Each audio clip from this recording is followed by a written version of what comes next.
Hi Year 3, happy Wednesday, halfway through another week of brilliant home learning. Welcome to today's reading session. Before we get started with our retrieval skills for today, let's have a look back at the questions from yesterday's lesson to see how you got on.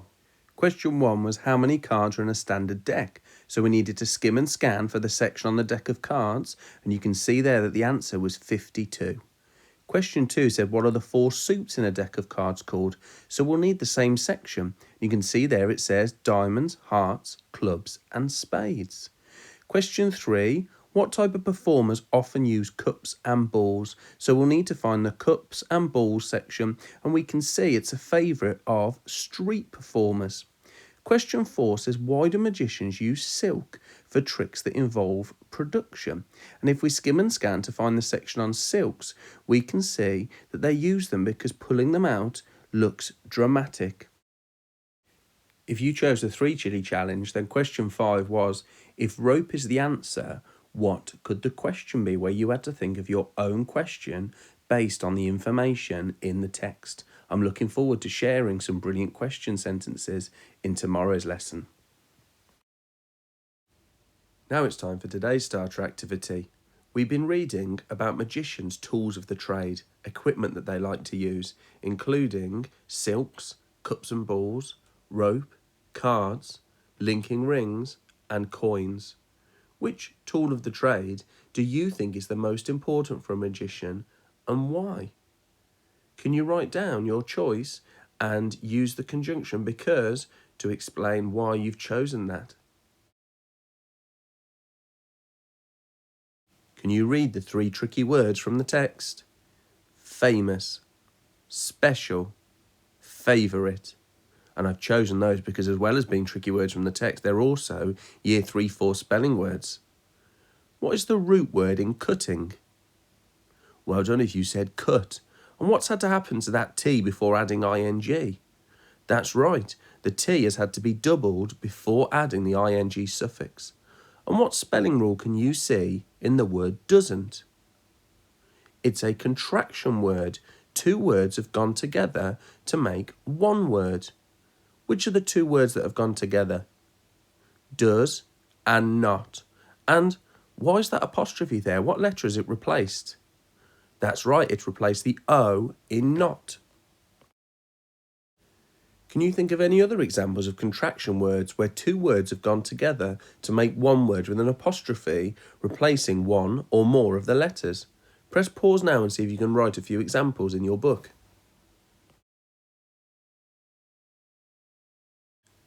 Let's read our magic vocabulary words again. Can you remember them? Escape, dramatic, dazzle, and our new exciting word sleight, as in sleight of hand, skillful actions used to hide what a magician is really doing while they're completing a trick. So far, we've looked at dramatic and dazzle, so let's look at escape today in more detail. Say it. Escape.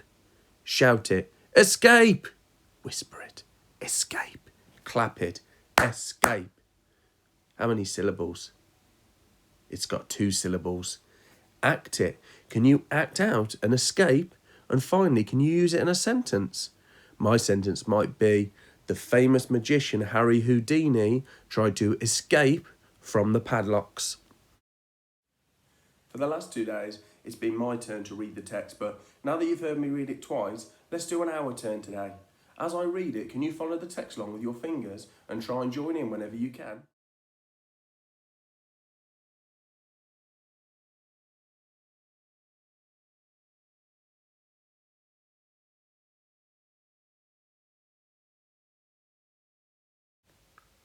Tools of the trade. It doesn't matter what tools magicians use to dazzle their audience, the best performers can make magic from almost anything. However, there are a few pieces of equipment that all magicians should have in their box of tricks. Silks. These colourful handkerchiefs are small enough to be scrunched up and hidden in various places. Magicians use silks for tricks that involve production, as pulling them out of the air looks dramatic. Cups and balls. A favourite of street performers, magicians have been dazzling audiences with various cups and balls routines for years.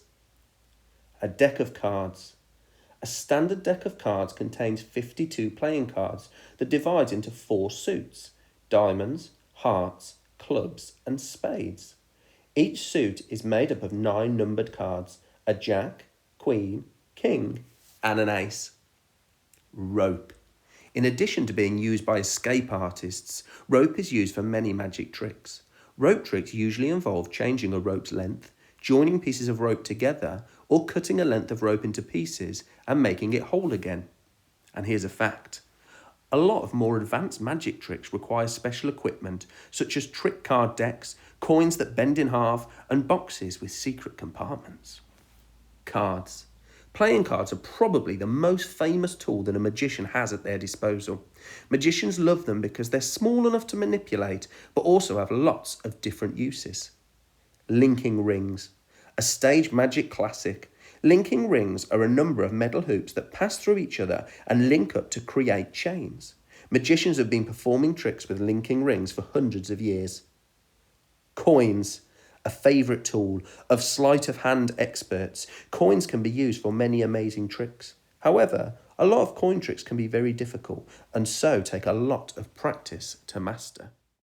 Now it's your turn to retrieve some more information.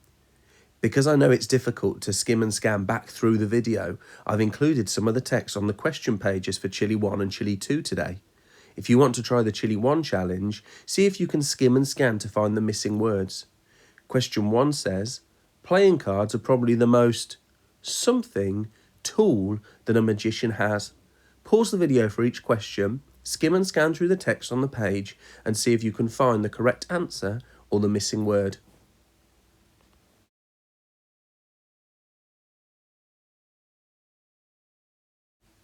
Here's the second Chili 1 challenge. Can you skim and scan to find the missing word in this sentence?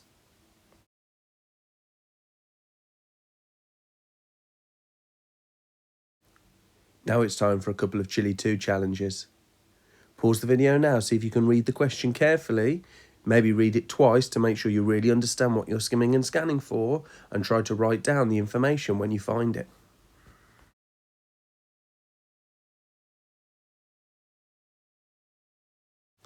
Which keywords might you skim and scan for in question 4?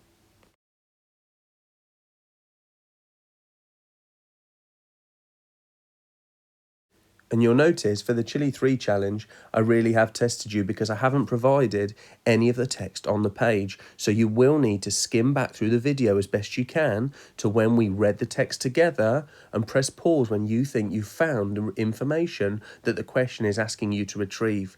Good luck.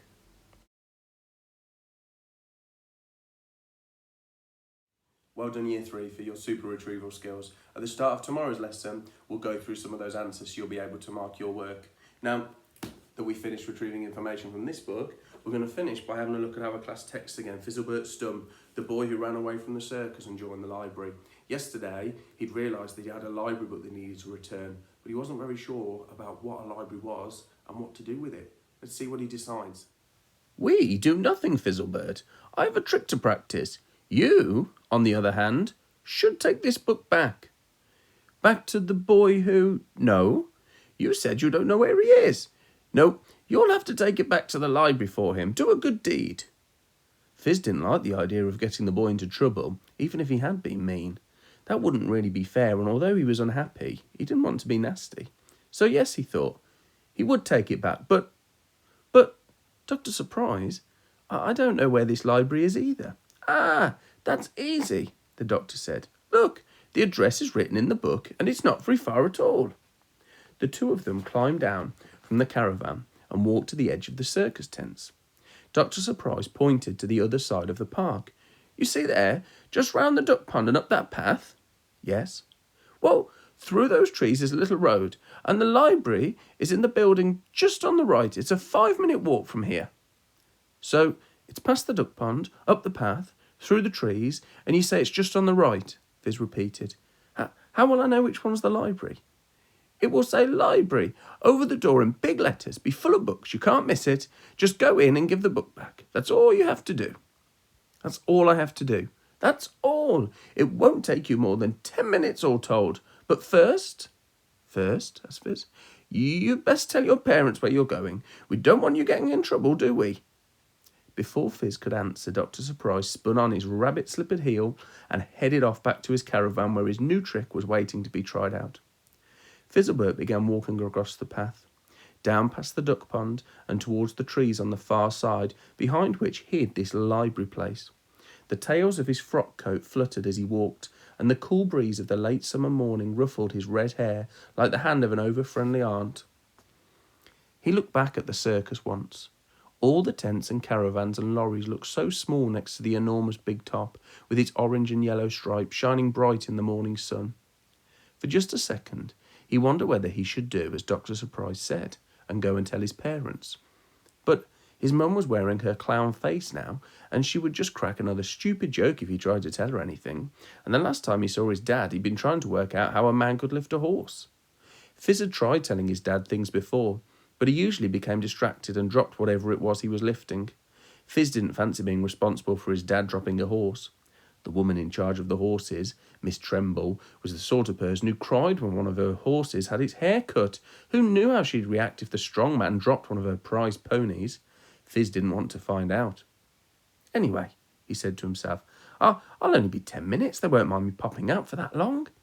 Of course, Fizzlebert's parents didn't mind him popping out, but only because they didn't know about it.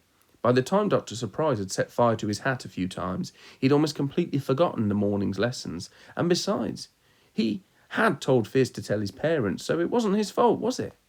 Hang on, what wasn't his fault? Fizzlebird is just taking the book to the library and coming straight back, isn't he? We've all done that, haven't we? It's easy. What could possibly go wrong?